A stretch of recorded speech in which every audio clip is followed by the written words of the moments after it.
En el día de hoy nos corresponde el mensaje a la iglesia de Tiatira, y para ello vamos a ir a Apocalipsis capítulo 2 versículos 18 al 29. Dice lo siguiente: y escribe al ángel de la iglesia en Tiatira, el Hijo de Dios, el que tiene ojos como llama de fuego y pies semejantes a bronce bruñido, dice esto: yo conozco tus obras y amor y fe y servicio y tu paciencia, y que tus obras postreras son más que las primeras.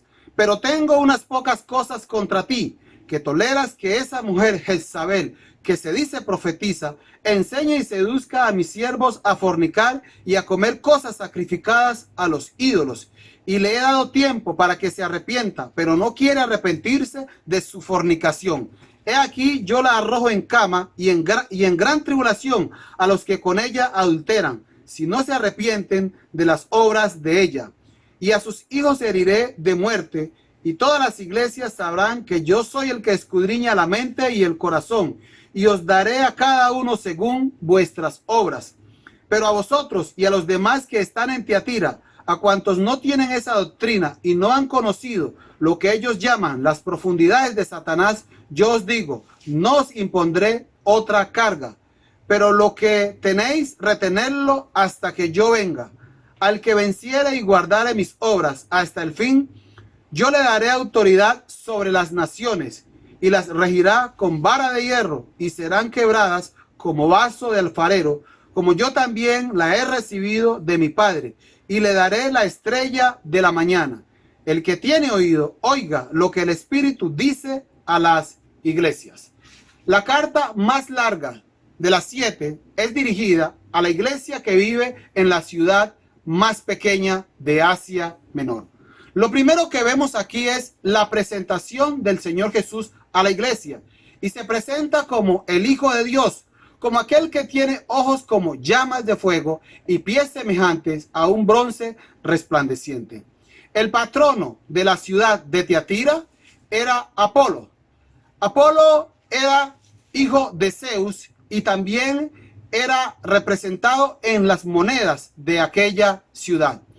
El emperador era la encarnación de Apolo, lo que quiere decir que el emperador en Tiatira era también conocido como el hijo de Zeus. Y aquí, donde tanto Apolo como el emperador es conocido como el hijo del dios Zeus, es que Jesús se presenta como el Hijo de Dios.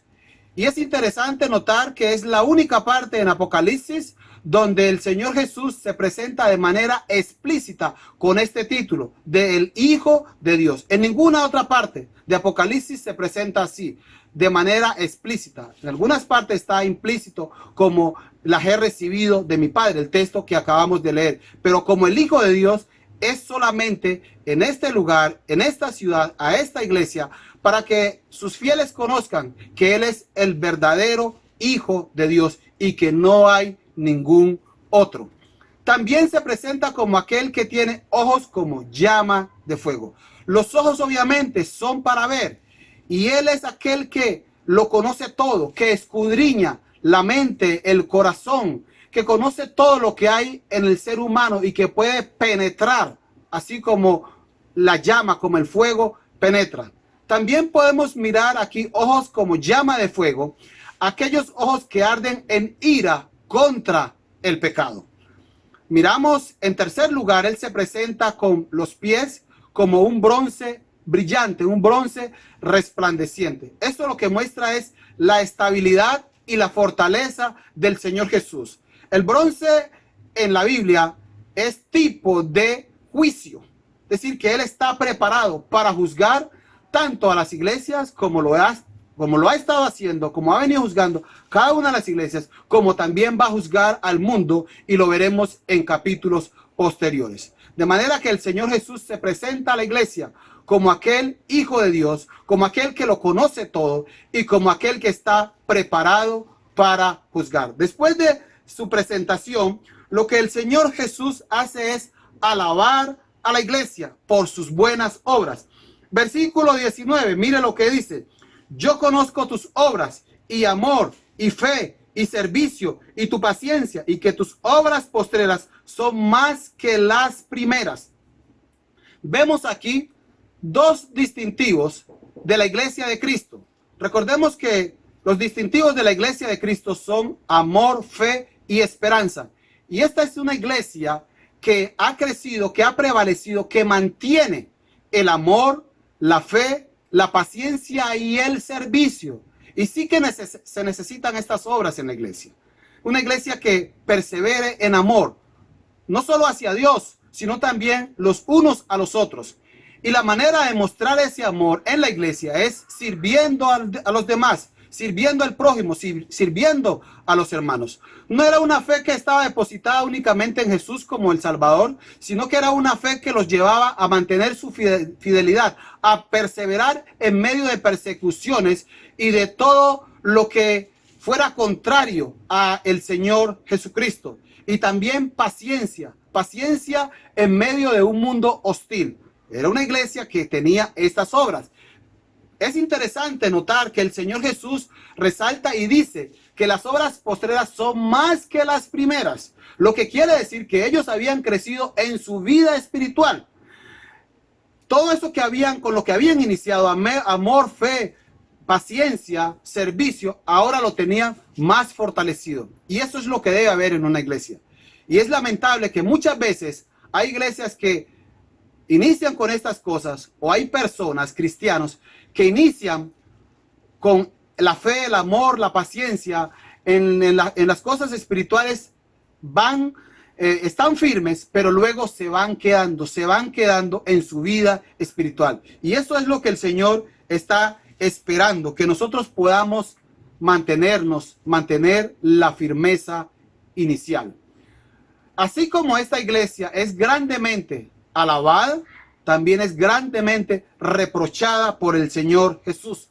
Mira lo que dice: pero tengo unas pocas cosas contra ti, que toleras que esa mujer que se dice profetiza enseñe y seduzca a mis siervos a fornicar y a comer cosas sacrificadas a los ídolos.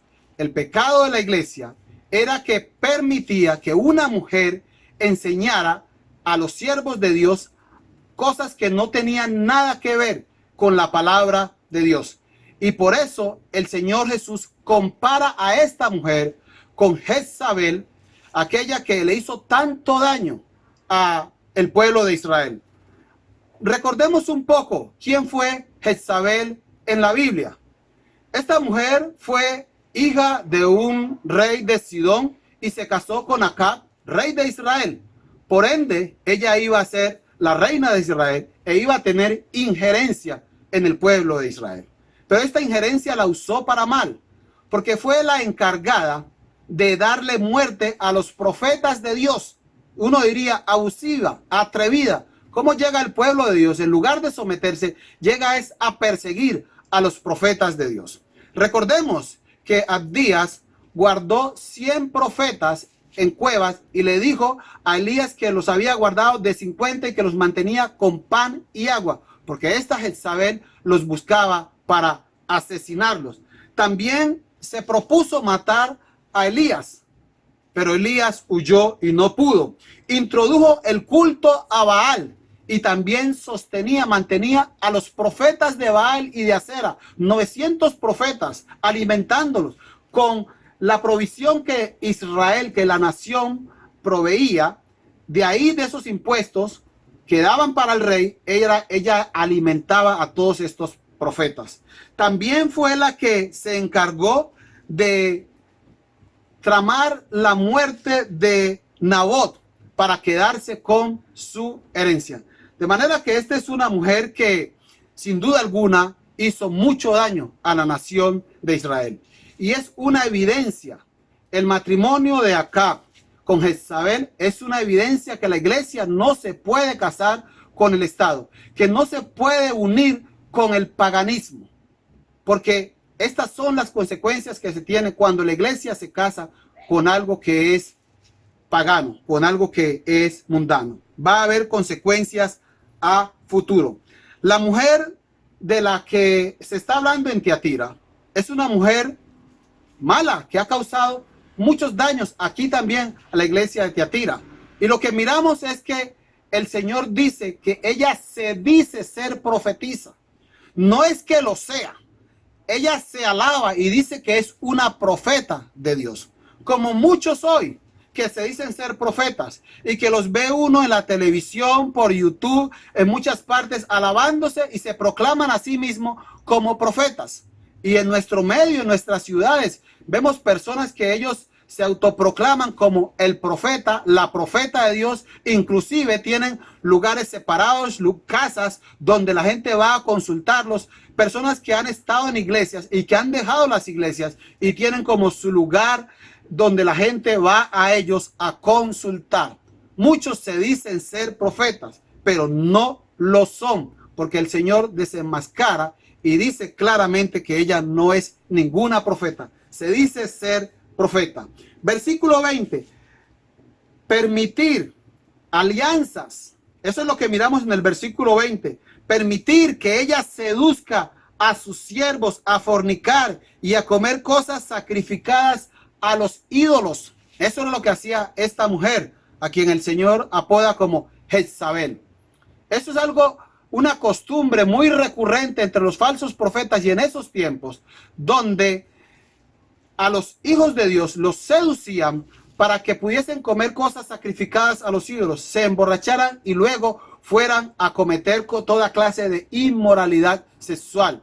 Pero no solamente esta clase de inmoralidad sexual, sino también de que tenían a su Dios como el Dios Yahvé, como Jesucristo, y luego van y adoran a otros dioses. Esto era lo que se veía y lo que se tenía como costumbre. Es probable que estas doctrinas que se mencionan aquí, estas falsas doctrinas, la doctrina de Balaam, los nicolaitas y también la de Jezabel, sea a la larga la misma o muy similar, y lo que hacían era preparar al pueblo para que pudiesen asimilar la doctrina helenista y la doctrina del imperio. Es decir, la doctrina griega, la enseñanza y toda la cultura que se estaba difundiendo de adorar a ídolos, de adorar a esta cantidad de dioses que había allá. En el versículo 21 dice: y le he dado tiempo para que se arrepienta, pero no quiere arrepentirse de su fornicación. El Señor Jesús a esta mujer que está allí en la iglesia de Tiatira enseñando, le ha dado tiempo para que deje todas estas fornicaciones y de enseñar a sus siervos, pero no quiere arrepentirse de su fornicación, de su inmoralidad. He aquí, yo la arrojo en cama. Es decir, que va a traer sobre ella tribulación, va a traer enfermedad, que va a tener que ir a la cama, va a estar postrada, enferma, en una cama. Y en gran tribulación a los que con ella adulteran, a los que se acuestan con ella, los que cometen todas estas inmoralidades, los que también cometen este adulterio espiritual, también los va a meter, dice el versículo 22, en gran tribulación, si no se arrepienten de las obras de ella. Es decir, que algunos de la iglesia que están siendo arrastrados por esta falsa enseñanza, si no se arrepienten, va a traer el Señor Jesús tribulación sobre ellos. Dice, y a sus hijos, versículo 23, y a sus hijos heriré de muerte. Hijos, era muy común que a los discípulos se les dijera hijos. Un maestro a sus discípulos los llamaba como sus hijos, a los hijos de ella, a los que han recibido esta doctrina, que no solo la practican, sino que también la enseñan, la replican. Aquellos que están bien adoctrinados, va a herir de muerte, va a traer muerte, por cuanto han asimilado esta doctrina y la están difundiendo. Eso es lo que dice. Y a sus hijos, a sus discípulos heriré de muerte. Y todas las iglesias sabrán que yo soy el que escudriña la mente y el corazón, y os daré a cada uno según vuestras obras. Es Él, Jesús, quien lo conoce todo, con ojos penetrantes, como mirábamos al principio. Y a cada uno va a pagar en la iglesia de Tiatira. A esta mujer postrando en la cama, trayendo gravedad, a los que replican su doctrina, va a traer sobre ellos muerte. A los que practican estas cosas, los que están aprendiendo esta doctrina y la están practicando, están siendo involucrados en ella, los va a poner en gran tribulación, pero también aquellos que no reciben esta doctrina, los va a guardar, no les va a imponer ninguna carga, como dice aquí. Versículo 24 y 25 dice: pero a vosotros y a los demás que están en Tiatira, a cuantos no tienen esa doctrina y no han conocido lo que ellos llaman las profundidades de Satanás, yo os digo, no os impondré otra carga, pero lo que tenéis, retenerlo hasta que yo venga. Los demás, los que están, los que no han asimilado, los que no han aprendido esta doctrina, dice, no os impondré otra carga, sino lo que tenéis, retenerlo. ¿Y qué es lo que tienen? El amor, la fe, la paciencia, el servicio, que están fogosos, la buena doctrina. No les dice sino sigan, mantengan estas cosas. Para ustedes no hay castigo, no hay disciplina, no hay reprimenda por estas cosas, porque ustedes no han asimilado esa falsa doctrina. Ustedes están bien. Y dice aquí, lo que ellos llaman las profundidades de Satanás. Aquí se puede mirar como algo irónico que el Señor se dirige a ellos, lo que ellos llamarían las profundidades de Dios. El Señor se los dice como ellos entraran en los secretos de Dios, porque se decían que iban a conocer la profundidad de Dios, los secretos de Dios. Pero el Señor Jesús se los dice de manera irónica, lo que ellos llaman en lugar de ser las profundidades de Dios, más bien las profundidades de Satanás. Mire lo que dice la versión, en la nueva versión, esta es la nueva versión internacional, dice, pero yo también tengo un mensaje para el resto de ustedes en Tiatira, los que no han seguido esa falsa enseñanza, verdades más profundas, así se llama, así lo está titulando esta versión, verdades más profundas, como ellos las llaman, que en realidad son profundidades de Satanás. Esta versión de la Biblia dice que lo que ellos llaman verdades más profundas, en realidad el Señor Jesús dice que son profundidades de Satanás. Entonces lo que miramos es que es una manera irónica del Señor Jesús decir que en lugar de ser las profundidades de Dios, más bien son las profundidades de Satanás. Versículos 27, 26 y 27 dice lo siguiente: dice, al que venciere y guardare mis obras hasta el fin, yo le daré autoridad sobre las naciones y las regirá con vara de hierro y serán quebradas como vaso de alfarero, como yo también la he recibido de mi Padre. Al que venciere y guardare mis obras hasta el fin, yo le daré autoridad sobre las naciones. El Señor Jesús le está diciendo a la iglesia de Tiatira, quien rige las naciones, quien gobierna sobre las naciones, no es el emperador. Sabemos que un emperador regía, gobernaba muchas naciones, pero quien tiene dominio sobre el mundo entero, sobre las naciones, y es así como él se les presenta, quien va a regir y quien va a gobernar las naciones es el Señor Jesucristo. Y esto fue algo que Dios se lo dijo y que está registrado en el Salmo capítulo 2, versículos 8 y 9, que dice, pídeme y te daré por herencia las naciones y como posesión tuya los confines de la tierra. Los quebrarás con vara de hierro, como vasija de alfarero los desmenuzarás. Es decir, que el Señor Jesús sería aquel que tendría control sobre todas estas naciones. Pero la promesa aquí, ¿cuál es? Dice, yo le daré autoridad sobre las naciones al que venciere. Esa es la primera promesa. La segunda promesa dice en el versículo 28, y le daré la estrella de la mañana. Aquí hay muchas versiones y pues no se pueden poner de acuerdo los expertos en esto. Venus, el planeta Venus, es conocido en algunos países como la estrella de la mañana. En la mañana se puede ver, en algunas mañanas se puede ver a Venus allí como resplandeciendo, embelleciendo el día.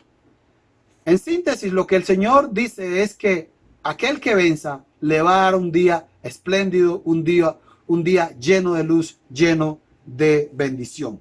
El versículo 29 finaliza diciendo: el que tiene oído, oiga lo que el Espíritu dice a las iglesias. El que tiene oído, oiga. Cuando el Señor Jesús finalizó el Sermón del Monte en Mateo capítulo 5, que va del 5 hasta el 7, allí el Señor Jesús dice que el que haga, el que ponga en práctica todas las palabras que él ha dicho en esos 3 capítulos, lo compara como aquel que construyó su casa sobre la roca. Pero aquel que ha escuchado todas esas palabras y no le da importancia, como aquel que construyó su casa sobre la arena. Lo que uno puede mirar es que aquel que pone en práctica este mensaje a la iglesia de Tiatira, que fue para ese entonces y hoy para nosotros, si lo aplicamos, vamos a ser comparados como aquellos que estamos construyendo nuestra casa sobre la roca, y la roca sin duda alguna es Cristo Jesús. Concluyo diciendo: la iglesia debe mantenerse firme y creciendo en amor, fe, mansedumbre, paciencia y en servicio. Y debemos ir avanzando. Recordemos que el propósito de Dios para con nosotros es que lleguemos a la imagen, a la estatura de Cristo Jesús. Como iglesia no debemos tolerar a los falsos. Las falsas doctrinas, las falsas enseñanzas no se deben permitir. Fuera los falsos maestros de la iglesia de Cristo en el día de hoy. En la iglesia hoy abundan muchas profecías. Profetas por aquí, profetas por allá. El don de la profecía abunda, pero brilla por su ausencia el don del discernimiento para poder sacar todas estas falsas enseñanzas. No necesitamos gente que diga Jehová sí y Baal también, sino gente como Elías, que pueda decir Yahvé o Baal. Jezabel decía Yahvé sí y Baal también. Elías decía Yahvé o Baal. Escoja uno de dos: Dios o los ídolos, Dios o el mundo, Dios o el Estado o el paganismo. Tenemos nosotros que escoger en el día de hoy. Hay grande recompensa para aquellos que salgan vencedores de parte del Señor Jesús. Oremos. Padre soberano, te damos gracias, Señor, por tu palabra en esta hora. Gracias por este mensaje a la iglesia de Tiatira, el cual también es útil para nosotros. Señor, gracias por las cosas que como iglesia tenemos. Ayúdanos, Señor, a seguir perseverando en ellas. Señor, para que seamos alabados por ti, por el amor, por la fe, por la paciencia, por el servicio, y que podamos crecer. Guárdanos, Señor, de que tengas tú que reprocharnos que hayamos permitido a los falsos maestros, Señor amado. Padre, bendice a tu iglesia y cada día ayúdanos a perseverar, a mantenernos firmes y fieles hasta el final, porque no hay duda que el galardón que tenemos con Cristo Jesús es grande. Muchas gracias te damos, Señor. En el nombre de Jesús, amén. Y le invitamos a que, si no se ha suscrito a nuestro canal, pueda hacerlo y también compartirlo con sus hermanos y sus amigos. Dios le bendiga y que tenga un buen día.